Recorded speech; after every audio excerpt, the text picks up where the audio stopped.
کہیں یہ لوگ میرے ساتھ یہ اچھا برتاؤ کرنے کا صرف ناٹک تو نہیں کر رہے ہیں، تاکہ میں سفیان اور بڑے پاپا کے خلاف کام کر کے ان کی مدد کر سکوں؟ ہاں ایسا ہی ہوگا۔ وہ اقرا بھی تو اسی کی ساتھی ہے، جان بوجھ کر اسی کے کہنے پر میرے سامنے اس کی تعریفیں کر رہی تھی۔ نہیں، مجھے ان لوگوں کے جال میں نہیں پھنسنا۔ دوسروں کی زندگیاں چھین کر ان کے گھر اجاڑنے والے، بینک پر ڈاکہ ڈال کر لوگوں کی حق حلال کی کمائی لوٹنے والے، اور یوں مجھ جیسی لڑکیوں کو اغوا کر کے بدنام کرنے والے اچھے انسان نہیں ہو سکتے، بالکل بھی نہیں۔ مجھے اب یہاں سے صرف نکلنا نہیں ہے، بلکہ کوئی ایسے ثبوت اکٹھے کر کے لے جانے ہیں جس سے ان لوگوں کو پکڑوا سکوں۔ پریسا دل ہی دل میں خود سے عہد کرتی اپنی جگہ سے اٹھ کھڑی ہوئی تھی۔ شاویز کے روم کے آس پاس اس وقت بھی کوئی موجود نہیں تھا۔ وہ وہاں جا کر آرام سے اس کے خلاف کوئی بھی ثبوت ڈھونڈ سکتی تھی۔ اس نے تو ویسے بھی رات کو لوٹنا تھا۔ پریسا نے وہاں پھولوں کے قریب جا کر خوشبو سونگھتے کنکھیوں سے ارد گرد دیکھا تھا۔ وہاں کوئی بھی موجود نہیں تھا۔ وہ ایک سیکنڈ کی بھی دیر کیے بغیر اندر گھس گئی تھی۔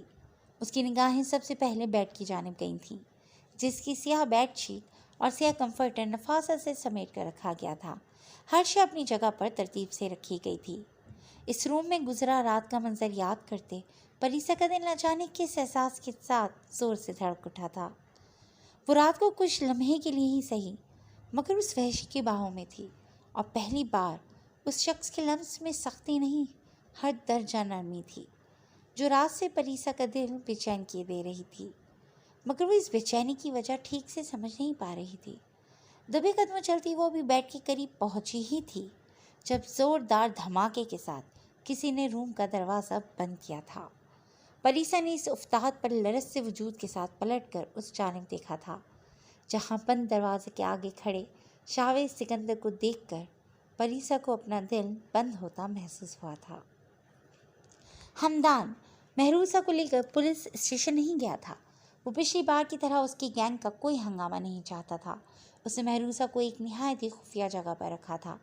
وہ مہروسہ کو وہاں باندھ کر ابھی اسے اس کی اسی ہنیہ میں لانے ہی والا تھا جب گھر سے آنے والی کال نے اس کے پیروں تلنے سے زمین کھسکا دی تھی۔ مریم چھت سے گر گئی تھی، جس کی وجہ سے اس کی حالت کافی سیریس تھی۔ ہمدان قابل اعتماد پولیس اہلکاروں کو مہروسہ کی نگرانی کرنے کا کہتا وہاں سے نکل گیا تھا۔ اس نے راستے میں ہبا کو بھی مہروسہ کے پاس پہنچنے کی اطلاع کر دی تھی۔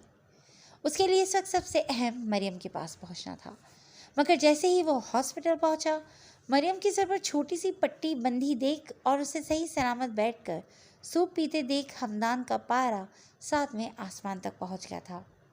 تم تو بالکل ٹھیک ہو؟ مریم، جو ہمدان کو اتنی پریشانی کی حالت میں وہاں آتا دیکھ پھولے نہیں سما رہی تھی، اس کے کرخ لہجے میں ڈھارنے پر اس کے ہاتھ سے سوپ کا پیالہ چھوٹتے چھوٹتے بچا تھا۔ ہاں، وہ معمولی سی چوٹ آئی تھی، مگر میں آپ کو بہت مس کر رہی تھی، اس وجہ سے مریم مزید بول نہیں پائی تھی کیونکہ ہمدان اس کی فضول ترین بات بیچ میں ہی کاٹ چکا تھا۔ واٹ ربش! تمہارا دماغ خراب ہو چکا ہے؟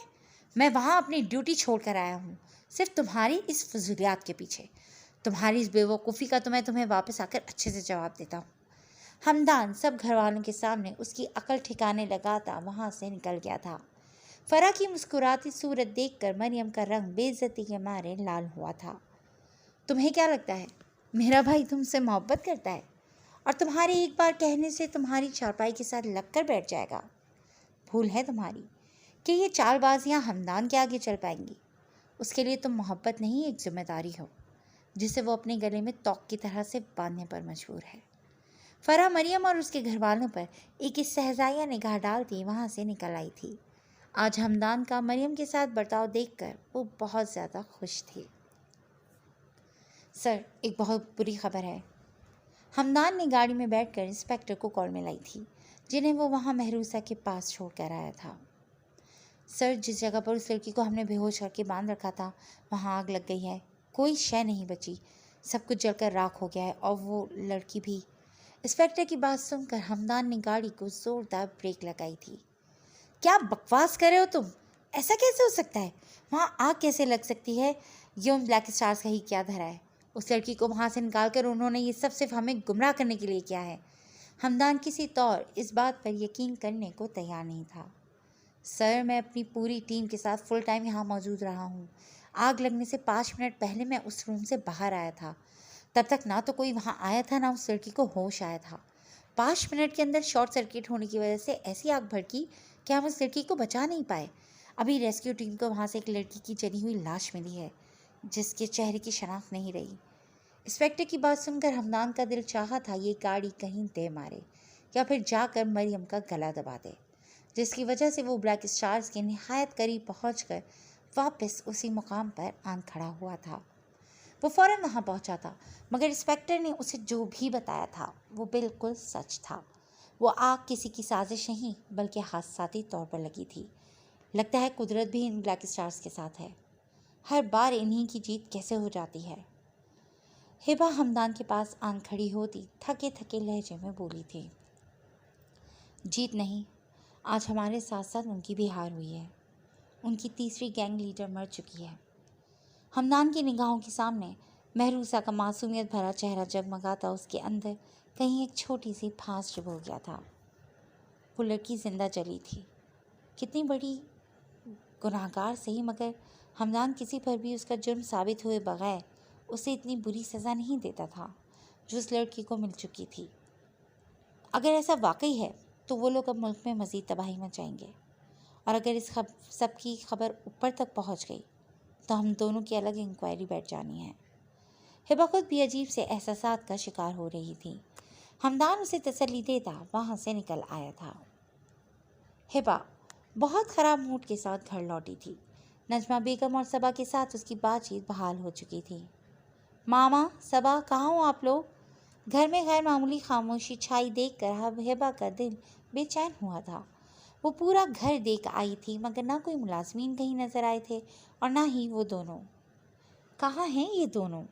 اس طرح گھر کھلا چھوڑ کر ماما تو کبھی کہیں نہیں گئی. ہبا کا جان حلق میں اٹک چکی تھی. وہ ان دونوں کے نمبر ٹرائی کر چکی تھی مگر مسلسل آف ہی جا رہے تھے ان کے نمبر. ہبا کی تشویش مزید بڑھ چکی تھی. اس کا شک سیدھا بلیک اسٹارز کی جانب کیا تھا. اگر یہ گھٹیا حرکت تمہاری ہے تو چھوڑوں گی نہیں میں تمہیں. ہبا تصور میں حازم سے مخاطب ہوتی نفرت آمیز لہجے میں بولی تھی جب اسی لمحے ڈرائنگ روم میں پڑا لینڈ لائن بج اٹھا تھا. ہبا نے 1 سیکنڈ کی بھی دیر کیے بغیر جلدی سے ریسیور اٹھا کر کان سے لگایا تھا.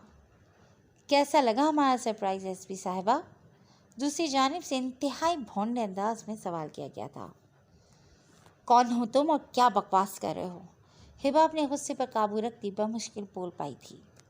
بکواس نہیں، بتا رہے ہیں کہ تمہاری ماں اور بہن اس وقت ہماری مہمان ہیں.